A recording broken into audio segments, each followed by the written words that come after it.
সাদেক কায়ুম এখন বক্তব্য রাখবেন। বিসমিল্লাহির রহমানির রহিম। জাআল হক ওয়া জাহাকাল বাতিল ইন্নাল বাতিলা কানা জাহুকা। সত্য সমাগত, মিথ্যা বিতাড়িত, নিশ্চয় সত্য বিজয় হবে।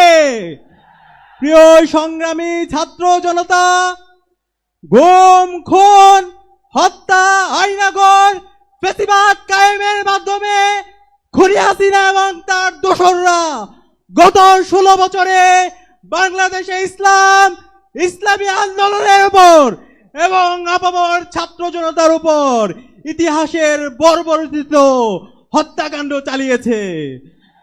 আপনারা জানেন 2009 সালে পিলখানা হত্যাকাণ্ডের মাধ্যমে এদেশে দেশপ্রেমিক নাগরিকদেরকে হত্যা করা হয়েছে।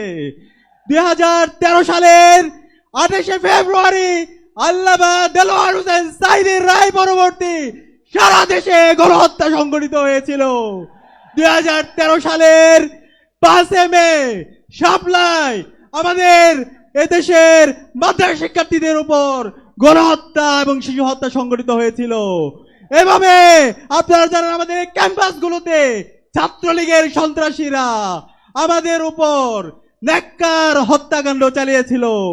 আগ্রাসনের বিরুদ্ধে, আধিপত্যবাদের বিরুদ্ধে কথা বলতে গিয়ে বুয়েটের মেধাবী শিক্ষার্থী আমাদের ভাই আবরার পাল শহীদ হয়েছে।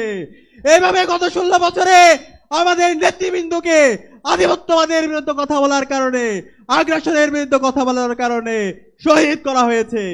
আজকের এই প্রোগ্রামের জাতীয় সমাবেশের শুরুতে গভীর শ্রদ্ধার সাথে আধিপত্যবাদের বিরুদ্ধে, আগ্রাসনের বিরুদ্ধে সকল শহীদদের শ্রদ্ধার সাথে স্মরণ করছি।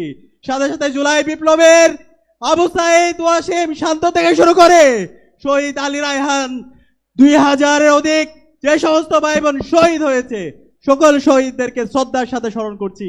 আল্লাহ পাক সুবহানাহু ওয়া তাআলা সকল শহীদদের জান্নাতুল ফেরদৌসের মেহমান হিসেবে কবুল করুক, আল্লাহুম্মা আমিন।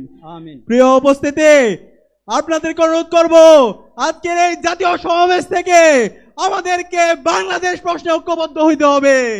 দেশের স্বাধীনতা, সার্বভৌমত্ব, অখণ্ডতার প্রশ্নে, বৈষম্যহীন বাংলাদেশ বিনির্মাণ করার প্রশ্নে আমাদেরকে ঐক্যবদ্ধভাবে কাজ করে যেতে হবে। সেই লক্ষ্যে আজকে বাংলাদেশ জামাত ইসলামী যেই 7 দফা আমাদের সামনে নিয়ে এসেছে, সেই 7 দফা বাস্তবায়ন না হওয়ার আগ পর্যন্ত আমাদের কি আরেকটি বিপ্লবের ডাক দিতে হবে। আমরা কি প্রস্তুত আছি? আগামীর বিপ্লব হবে ইসলামের বিপ্লব ইনশাআল্লাহ। আগামীর বাংলাদেশ হবে ইনসাফের বাংলাদেশ। বাংলাদেশ জিন্দাবাদ, বাংলা ইসলামী ছাত্র শিবির জিন্দাবাদ। সংগ্রামী সাথী ও বন্ধুগণ,